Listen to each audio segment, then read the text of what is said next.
Sit.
And welcome to the Oddity Archive, the show that is bulky, heavy, uncomfortable, impractical, and prone to decay, and you wouldn't have it any other way, now would you?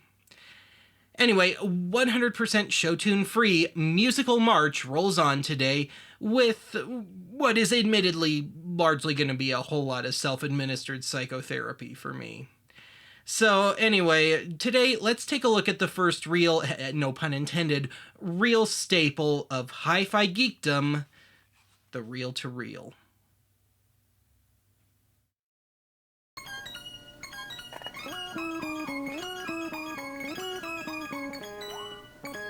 I kind of consider myself to be among the last of the analog kids.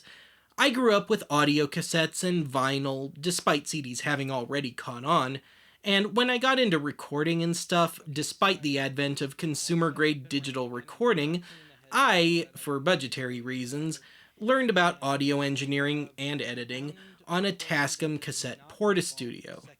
In college, I got to spend my first semester of recording class chained to a nasty, unreliable, never-maintained, ancient 2-track half-inch open-reel tape deck, and being stuck doing all my recording at a measly 3 3/4 inches per second because none of the other speeds worked.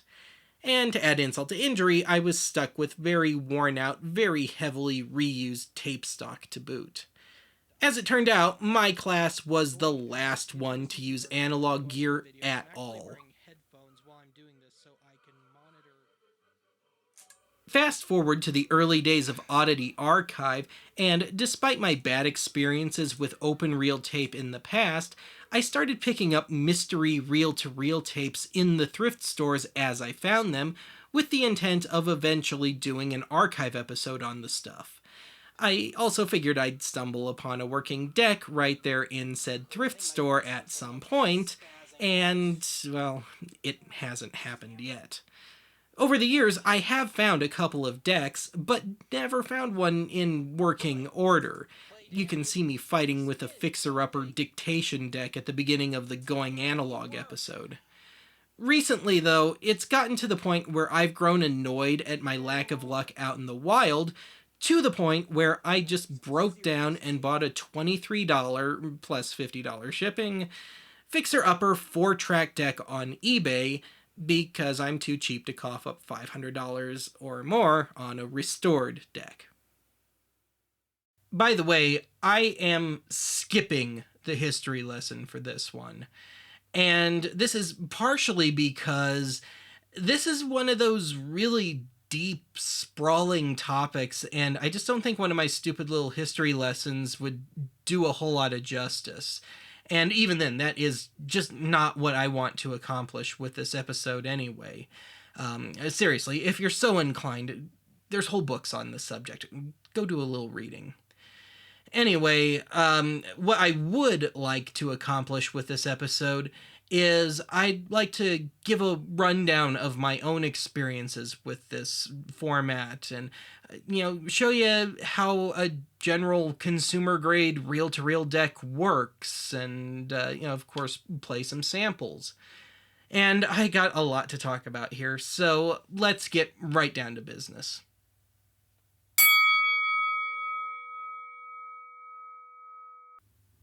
I bought this deck off of a ham radio geek in California who said that he could turn it on and make it rewind and fast forward. So basically, this was the extent of his testing. On, fast forward, which you probably can't really see, and then more visibly, rewind.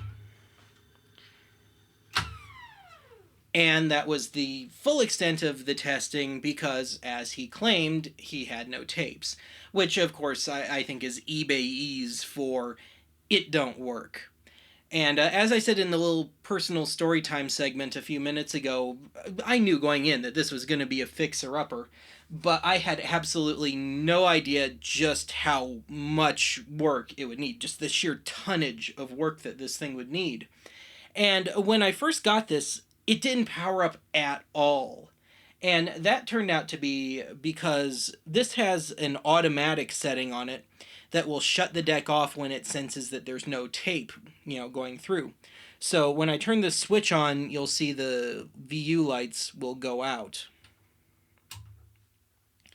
Now it'll come back on with, most visibly, this little thing that I can run tape through, and when it drops below a certain point, it would shut off the machine. So it chokes the power. So tape's running, everything's great, tape runs out, this drops, it goes off. Something in that overall setup got stuck, and I wound up just taking some deoxit, which I've shown you this stuff before, and just spraying out the whole thing, and thankfully that took care of it. But unfortunately for me, that was the full extent of my successes as a repairman with this. So when I first stuck a tape on here, I found that the left stereo channel was just deader than a doornail, and I figured, okay, well, maybe it's just the tape. I'll just stick another one on. Nope. Same result. And so I took this thing partially apart enough to see if the inputs and outputs are on the side. To see if maybe the wiring had come loose or something, and everything looked just fine. So that didn't help at all, and I tried a little contact cleaner, thinking maybe it was just a contact issue with where you plug in the cable. Nope. And worse yet, any tape that I would put on here, regardless of the condition, would start out by playing too fast, and then it would just peter out and slowly come to a total halt, probably after the first couple hundred feet. And it didn't matter if it was a big reel or a little reel, a lot of tape, little tape, didn't matter. And so I knew then and there that this thing was going to be completely beyond my abilities as a repairman. So I went around looking for repair shops, and I started getting some quotes, and I figured that if it costs more than $200, which I think would be about at the point at which I could probably find another working unit, I would just go back to the drawing board and try and find a different unit. And the best repair quote I got was $180, so just within the budget. And I accepted that, and that's what I paid. And if you're curious, the machine needed a full recapping, and the wiring on the dead left channel was indeed bad. And they also did belts and alignment and all that good stuff for me. And anyway, after they finished, I brought it home, tested it, and it worked great. And in fact, I had no idea that this deck was capable of playing up to 15 inches per second. It's only labeled for up to 7.5. And indeed, weirdly enough, I picked this machine up specifically because it could go as slow as 1 7/8 inches per second, largely because I didn't know what speed a lot of my tapes were at, and I was just trying to hedge my bets. But there was one big problem, though. You partially control the speed of these types of decks by taking this sleeve on and off of this capstan. And the sleeve, which, if I can get it on there just to show you, it pops on there, screws on a little, and then pops on. It was just stuck, and I just could not get it off. And I figured, well, maybe the technician mistook me for a normal audio nerd or something and tried to glue it on there, because I'd only want fast speeds, like a normal audiophile and the normal person that would own something like this. But that turned out not to be the case. But again, I assumed that it was glued on, so I just took some acetone and, put this thing face up and just got some acetone going in there and uh, tried to see if that would eat away at the presumed adhesive. And of course, that didn't work. And then I figured, well, maybe it was just a little bit of friction that was holding it on. So I took some 3-in-1 household oil and, again, had this thing face up, put a few drops in there, and just let it soak overnight. Went back to it in the morning, couldn't get this sucker off. And so then I wound up taking off the pinch roller and wrapping this whole thing in a rubber band and taking a pair of vice grips and just trying to yank it off, and that did nothing. And that was the point at which I conceded defeat and took it back to the repair shop, although I actually emailed them first, just seeing if they had any, hints. They didn't. They had me bring it back in, which I did, and it took them another 4 days to get this thing off of this post. And apparently, I talked to them, and they said that they just did the same stuff I did with the oil, and they just kept working on it a little every day until it finally gave. So I guess I just wasn't patient enough. So, next problem, I brought the deck home and tried to play one of my slower tapes, and I am still only getting the option of 7.5 inches and 15 inches per second with or without the sleeve on here. And after doing a little rooting around online, I deduced that the sleeve and pinch roller on this deck were from a kit that you could buy separately, which would allow you to go up to the unmarked 15 inches per second, and that I didn't slash still don't have the right sleeve and roller for those slower tapes. The ones that came with the deck initially.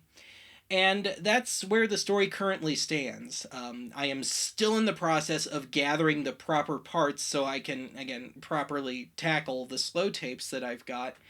And, oh yeah, I found out that a lot of my tapes were recorded on 2-track machines.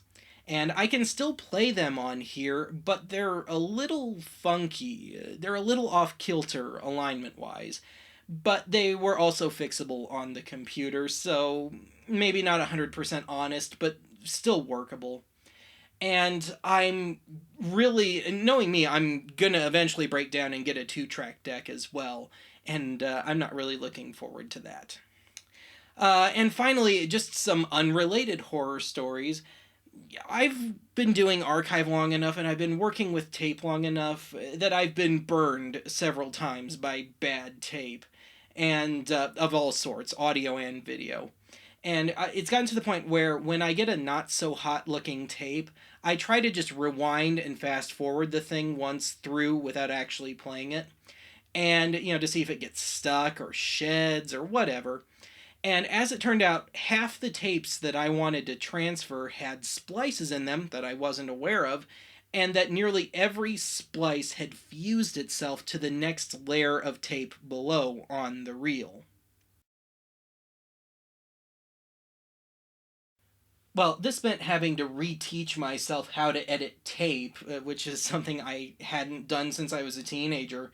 The tape itself, as opposed to maybe affixing a leader or something. And it then became this frantic search for some leader, and my reel of which is already coming undone, my new reel. And the little sticker it came with wasn't holding too well, so I just had to take some Scotch tape and hold the reel together. I'm not a big fan of the whole pancake style setup because it's always falling apart. So this actually lives in a baggie when I'm not using it. And then I found some splices, got them in a little envelope here. And let me show you a sheet of them. Here's a half-used sheet. I don't know if my camera's going to pick this up, but you can see there's still a few on there. And I can use these for 8 tracks too, not necessarily as the magnetic joining splice, but if it just broke at some random point, I could use them. And then I found that a couple of the tapes that I wanted to transfer just aren't going to happen at all because they were shedding all over the place when I tried to take that initial rewind fast forward pass at them. And I noticed that on 2 of my tapes that the tape stock had turned a solid black. That is not an optical illusion. That is really, truly black, decayed tape. And this is one of the ones that was just shedding everywhere. And I don't know if my camera will pick it up, but you can see it's turning white in some spots as well. But this one was just leaving oxide all over the place. And, well, take a look for yourself.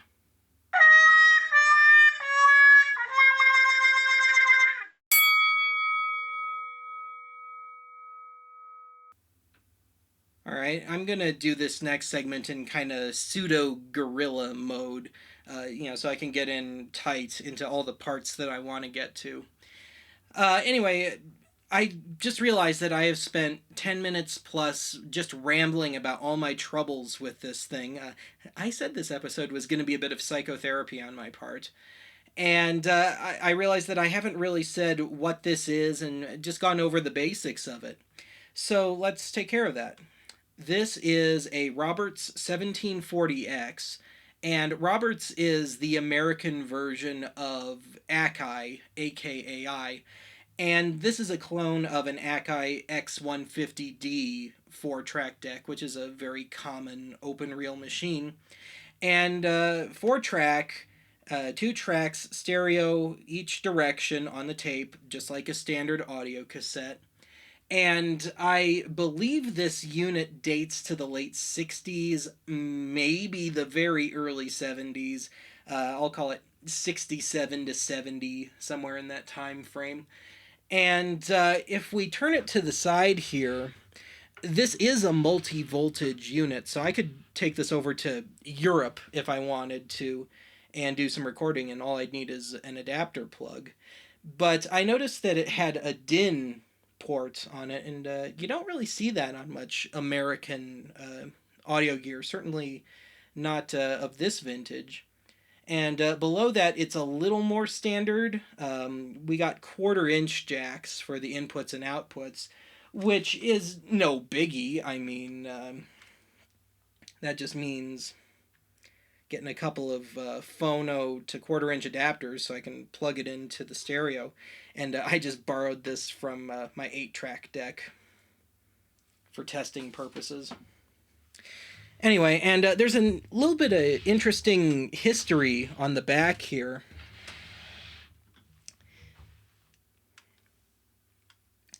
So you can see that somebody took this in for repairs to a shop now defunct up in Aspen, a mere 3-hour drive away from beautiful downtown Aurora, back in December of 1975, and picked it up in January of 76. So they had it a while. And I just thought that was cool. I don't have the heart to take that off. I like having that little bit of history on it.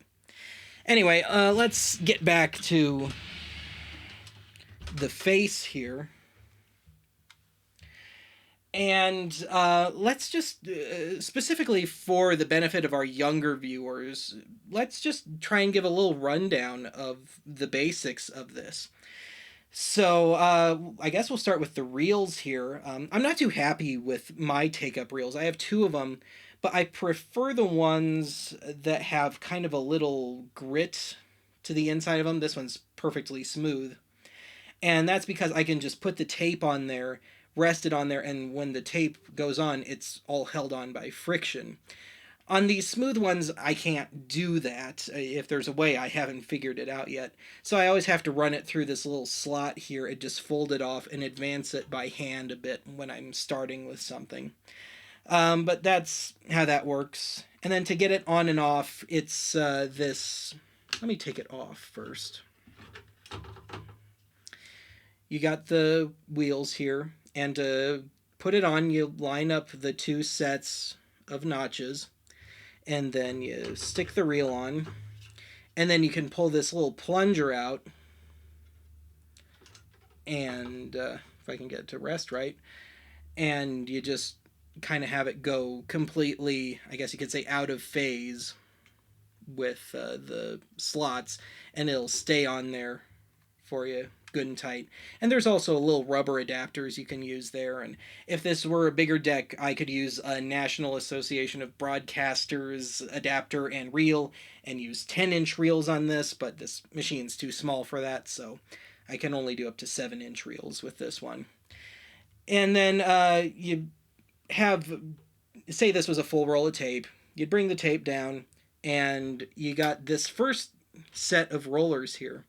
And this one I can lock off, and I haven't really figured out the reasoning for that one yet. It doesn't have any effect on the performance, but I just use it anyway. So I run the tape down on the outside of here through this little bit into the machine, through and up and between the capstan and the pinch roller, and when I hit play, this pops up and locks it in. And then we run up to a would-be take-up reel here.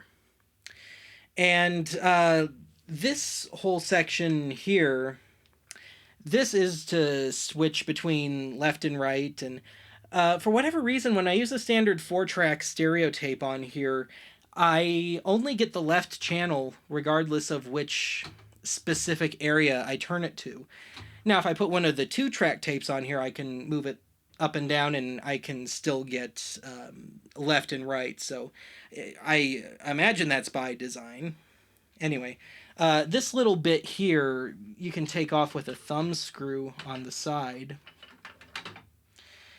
And if we get it down in there, you can see you got all the heads, if my camera will focus, and all the lovely record and play heads deep down in there. Anyway, and as I mentioned during my little ranting earlier, I could use this for an automatic shutoff if I wanted to. And down here, we've got, if I were to record, I've got inputs, 2 sets of inputs. I had the one on the side and another here. And record level for left and right. And this here is not a speed selection, it's an EQ knob. And the lower the speed that I set it for, the more high end it introduces to the signal to try and offset the high end that you lose when you're playing slower tapes. And I can use that as a compensatory sort of thing in more than one context. But otherwise, you got the tape speed switch here, which is only 2, low and high. And that's where all the separate rollers and capstan sleeves come in. So, oh, and here it says stop, but it's really a pause. So you can pull it up and pause a tape temporarily, and that's that. So let me take a cut here. I'll just run real quick through threading a tape and let you just see how it goes around.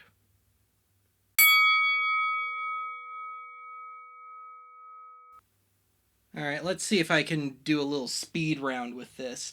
I've got one of only 3 pre-recorded commercially released albums that I own on here, and I'm just happening to use this Peter, Paul, and Mary album for an example, and let's see if I can do this out of the shot.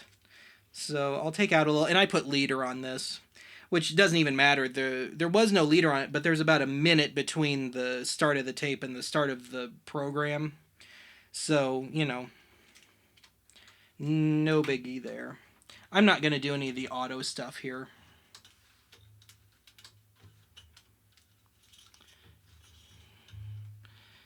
And because there's no grip on this one, I just have to run it through and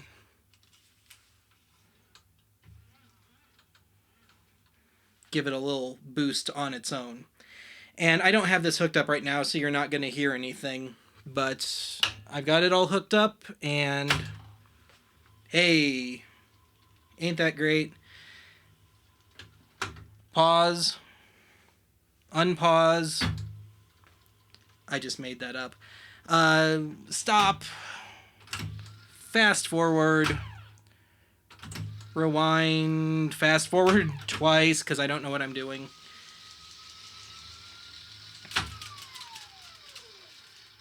Yeah.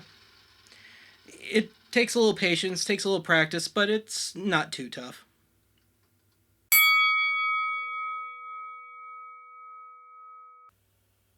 I thought I'd at least show you the spines of the boxes of the little stash of tapes that I've accrued over the last 4 or 5 years. And, oh, hey, what's this? Why, it's a new, still sealed reel of tape. That was a terrible tease, wasn't it? I found this online. I was looking around to see what the best of the new old stock was. And what I saw most commonly was the silicone-backed Scotch 150 tape. And I actually managed to find a sealed reel of 1,800 feet for about $10. It wasn't too terrible. Certainly not as bad as the $40 to $80 for a new reel of tape, a current reel of tape. But since I can't really do an honest full battery of tests with the reel to reel, at least I got the fast stuff. Maybe I ought to see just how good a quality I can squeeze out of this stuff. Certainly out of a consumer grade deck. And because I know you're curious, yeah, I'll throw in some excerpts, some highlights, I guess, from these tapes. Prepare for serious disappointment.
Gazing from my window to the streets below, on a freshly fallen silent shroud of snow. I am a rock, I am an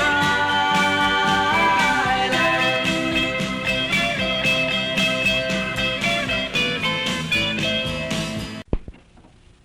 This is Around roundtable discussion of the problems of syndicating real estate held by the Brokers Institute at the convention in Los Angeles, California in November 1953 with Clinton Snyder of Hoboken, New Jersey, and Henry Miller Sr. of Dallas, Texas, acting as moderators. The recording was made by Arthur E. Knoll, Realtor, Beaumont, Texas. I want to, first of all, welcome you here and to tell you that this is a very informal discussion. And, of course, our subject matter is syndicating, which is quite complicated, I guess, and it's a matter of geography a good many times as to how it's done. There are all types and all forms of syndicates, and, of course, there are new ones coming out every day.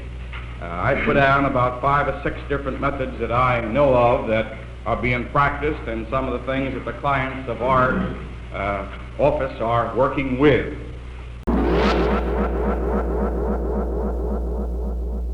This is high fidelity, the amazing invention that has converted an ordinary loon into a magnificent loon. You know, high fidelity can open up a whole new world of listening enjoyment. For example, suppose you're interested in some one particular instrument in the orchestra. I happen to like drums. So in this lovely arrangement of Ramona, we tuned our sound equipment so you'd be able to hear the subtle accents of the drums sneaking through.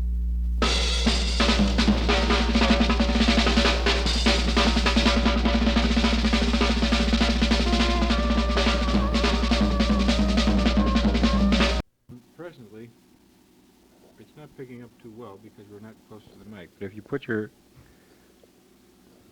get close to it, what's happening here? I don't know. I seem to be goofing off. Getting no signal. I'm now recording with the device pushed into the speaker output. This is increasing the signals going in as an input signal onto the tape. Don't ask me why it happens. I just happened to discover it by accident one day when I was goofing around here. Now, I'm not too close to the mic. If I get closer, you can see I can increase the amount of signal I get. If I remove this and leave my voice at about the same pitch and the speaker at about, or the microphone at the same position, I will get a decreased signal.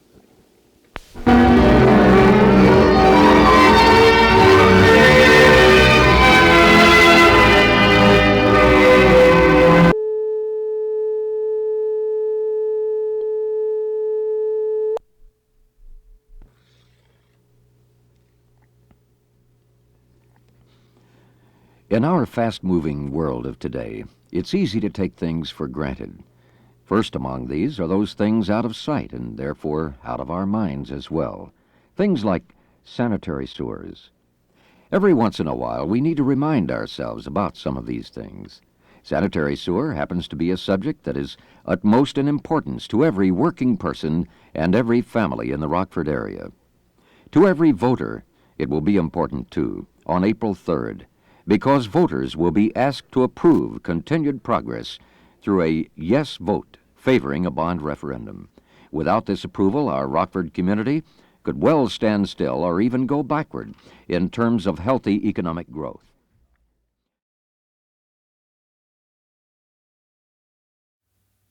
Despite the very good technical capabilities of this format, I personally find reel-to-reel to just be a real patience tester to deal with.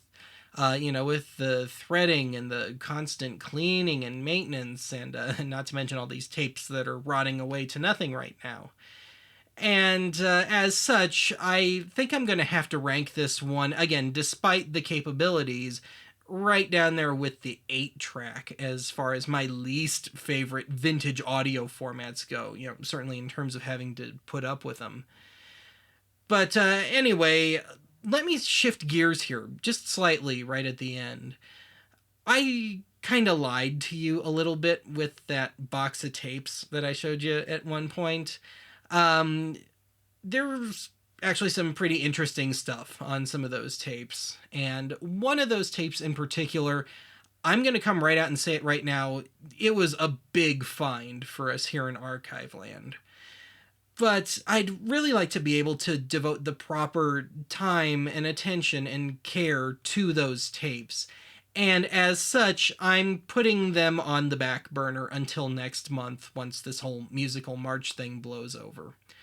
So anyway, that is it for today's archive, and join us next time when we close out this little 100% show tune free musical march thing with a look at a pretty well forgotten little corner of vintage audiophiledom.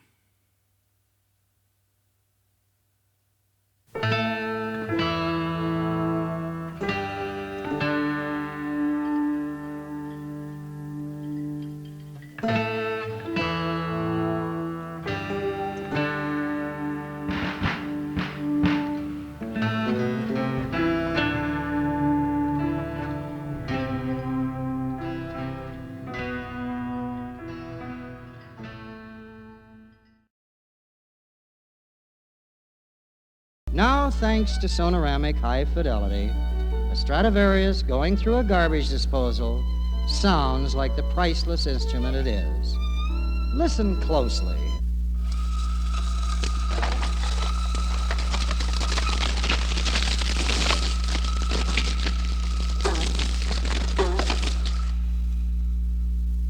Beautiful, and especially that moving passage at the end when the maestro suddenly chose to go down with the Stradivarius.